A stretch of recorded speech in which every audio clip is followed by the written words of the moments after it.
बिस्मिल्लाहिर्रहमानिर्रहीम। अस्सलामु अलैकुम। मैं हूं करामत मुगल और मेरे साथ हैं सईद बलोच साहब, सीनियर जर्नलिस्ट हैं, सुप्रीम कोर्ट कवर करते हैं। सईद बलोच साहब, पिछली वीडियो में हमने बात की इमरान खान की ज़मानत मुस्तरद होने की। उनका एक ख़ास पैगाम जो है वो बताया।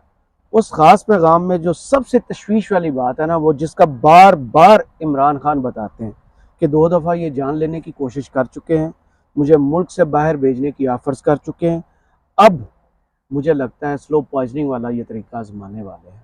क्या ऐसा ही है कि इमरान खान पहले तो जो प्रेडिक्ट करते हैं वो होता है, पॉलिटिकली जितनी चीज़ें उन्होंने कही वो तकरीबन पूरी हो जाती हैं।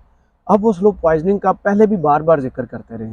उनने कहा मेरे जिस्म पर ऐसा बज़ाहिर कोई निशान या उस तरह का असर तो नहीं आ रहा, लेकिन मुझे लगता है अगर इलेक्शन से इन्होंने बाहर करना है तो बाहर करने के प्लान के साथ साथ ये हो सकता है मुझे स्लो पॉइजन कर दिया जाए। उनका ये खदशा दुरुस्त है? बहुत शुक्रिया करामत मुगल साहब। देखें, पाकिस्तान में गुज़श्ता 16-17 माह से जो हालात बने हैं, उसके बाद किसी भी किस्म की जो इस तरह की डेवलपमेंट के बारे में जो इम्कान है उसको रद्द नहीं किया जा सकता। आप देखें कि इमरान खान साहब कहते थे कि ये मुझ पर मजहबी जनूनियत के ज़रिए पहले ये मेरे खिलाफ प्रोपेगेंडा करेंगे और मुझे उसी के ज़रिए टारगेट करने की कोशिश करेंगे, सही। और फिर यही हुआ कि इमरान खान के खिलाफ पहले मजहबी मुनाफरत फैलाई गई। बाकायदा रियासती टीवी के ऊपर जावेद लतीफ़ और दीगर लोगों ने बैठ के प्रेस प्रेस कॉन्फ्रेंस की कॉन्फ्रेंसेज की। मरियम औरंगजेब जी की जी। और इमरान खान के खिलाफ अपने जो मीडिया विंग के साफ्ती टाउट हैं उनके ज़रिए वीडियोज़ और तस्वीर इन्होंने पब्लिक करवाई। और देखें कि वो घटिया और मजहबी मुनाफरत पर मबनी जो मुहिमात थी, उसके बाद इमरान खान को वजीराबाद में टारगेट किया गया। अल्लाह ने उनकी ज़िंदगी बचाई। आपने देखा ना, आपको रोक दो उसमें थोड़ी सी इंफॉर्मेशन। मियां दाऊद साहब, कल आपने एक तस्वीर शेयर जी जी देखी जी होगी जी जी काजी जी फायज ईसा साहब के साथ। ये वही हैं जो वकास के वकील जी थे। जी, ये उसके वकील भी हैं, ये मुस्लिम लीग नून के बहुत ज़्यादा करीब भी हैं।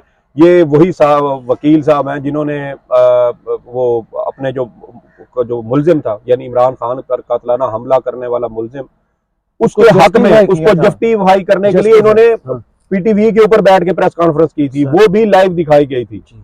तो आप ये देखें कि ये कड़ियां सारी मिलती हैं। मुस्लिम लीग नून अपने वकला विंग के जरिए उस मुलजिम को बचाने की कोशिश कर रही है। वो वकील आगे जस्टिस काजी फायज ईसा के साथ तस्वीरें बना के उसकी वो शेयर हो रही हैं। तो ये देखें कि ये सारी चीज़ें बहुत खौफनाक है। और इमरान खान, जैसा आपने कहा कि वो हालात वाक़यात को मुस्तकबिल में क्या हो सकता है, अल्लाह ने उसे एक खुदादाद सलाहियत ये दी है कि वो इन चीज़ों को बहुत जल्दी भांप लेता है। अब देखें कि साल पहले वो इस बात का उनको एहसास हो गया था कि ये किस तरह का मंसूबा बना रहे हैं। साल पहले उन्होंने कहा था कि ये मेरी पार्टी तोड़ेंगे, ये मेरी पार्टी से जो अहम लोग हैं उनको पार्टी से जुदा करेंगे, ये मुझे जेल में डालेंगे। और इन तमाम इकदाम करने का एक ही मकसद होगा कि एक भगौड़ा मुजरिम जो लंदन में बैठा हुआ है उसको किसी तरीके से वापस लाया जाए। और ये सारा कुछ ये इसीलिए कर रहे हैं कि फील्ड अंपायर इनके हों, थर्ड अंपायर भी इनके हों, और जो पिच है और ग्राउंड है वो भी इनकी मर्जी का तैयार हो, ताकि ये आम इंतखाबात में आगे ये कामयाबी हासिल कर सके। और साल बाद आप देख लें इस वक्त मुल्क के जो हालात हैं सियासी तौर पे, क्या ये वो सारी बातें वही नहीं है जो इमरान खान ने प्रिडिक्ट की थी? मैंने यही तो कहा कि अब ये चीज़ें, अब जो उन्होंने बात की है स्लो पॉइजनिंग वाली, तो आपको याद है सियालकोट में उन्होंने जब जलसा किया था, मैं उस जलसे में मौजूद तो उस वक्त उन्होंने कहा था कि दुनिया में ऐसे जहर मौजूद हैं कि वो जब किसी शख्स को वो जहर दिया जाता है तो फौरी तौर पर उसकी मौत वाक़ई नहीं होती, बल्कि आहिस्ता आहिस्ता उसकी जो जिस्मानी अंदरूनी जिस्मानी अज़ा होते हैं वो नाकारा होना शुरू हो और जाते हैं। मेडिकल रिपोर्ट में आते नहीं। और मेडिकल रिपोर्ट में आते नहीं है। जब आप पोस्टमार्टम करवाएंगे तो उसके अंदर इस तरह की किसी चीज़ के शवाहिद नहीं मिलेंगे कि क्या इस शख्स के साथ इसको कोई जहर दिया गया था या नहीं दिया गया था। तो ये खदशा यकीनी तौर पे उनको, अगर वो इसका बार बार इजहार कर रहे हैं, तो इस वक्त वो जेल के अंदर हैं, घर का खाना भी उनको फराहम नहीं करने दिया जा रहा, जेल का ही जो खाना उनको दिया जाता है वही वो खा रहे हैं आम कैदियों की तरह। नवाज शरीफ साहब का आप देखें तो घर से खाना जाता था, दिन का 2 बार जाता या 3 बार जाता, और फिर वो खाना खाते हुए 2 से 3 घंटे तक वो बिल्कुल जेल, ऐसे उन्होंने जैसे कर्फ्यू लगा दिया जाता तो ये हालत हो जाती थी। और वहाँ पर वो अपनी फैमिली के साथ टाइम गुजारते थे, सारा उनको सारी सहूलियात थी।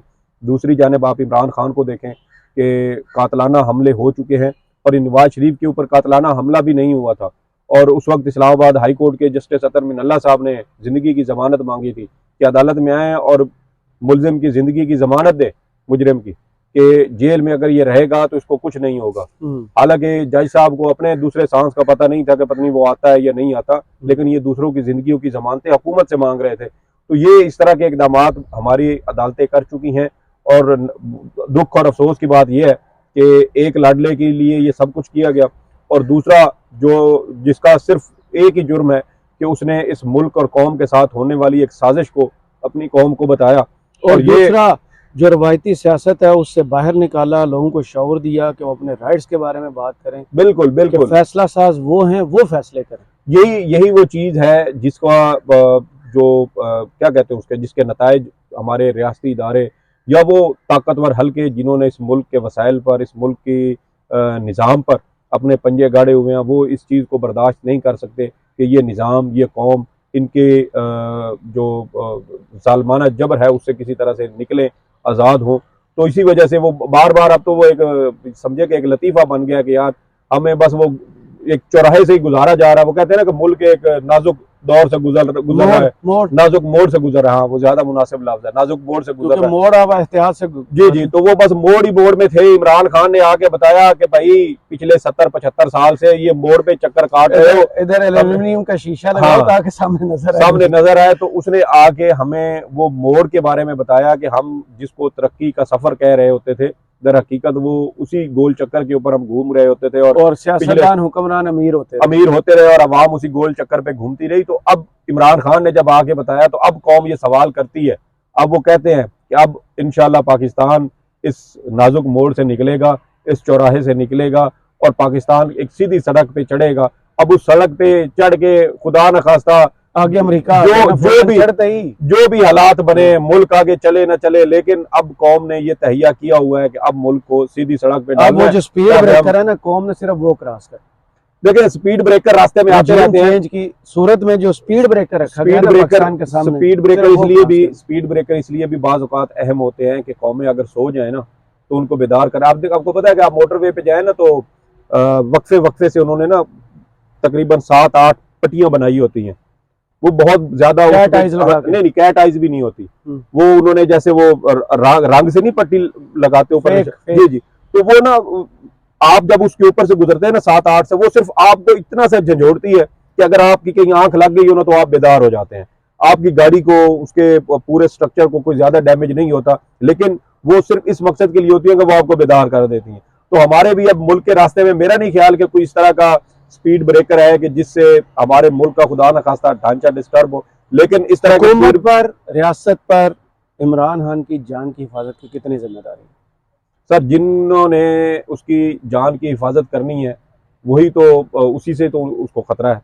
अब आप देखें कि आपका वजीर आजम, निगरान वजीर आजम किस तरह के बयानात दे चुका है, आपके निगरान काबीना के लोग किस तरह के बयानात दे चुके हैं, आपके सियासतदान किस तरह के बयानात दे चुके हैं। इमरान खान को राना सनाउल्लाह ने, मुस्लिम लीग की क़यादत ने फितना करार दिया था और कहा था कि इस फितरे को कुचलना है। मरियम नवाज ने ये बातें जलसों में की कि इस फितरे को कुचलना है।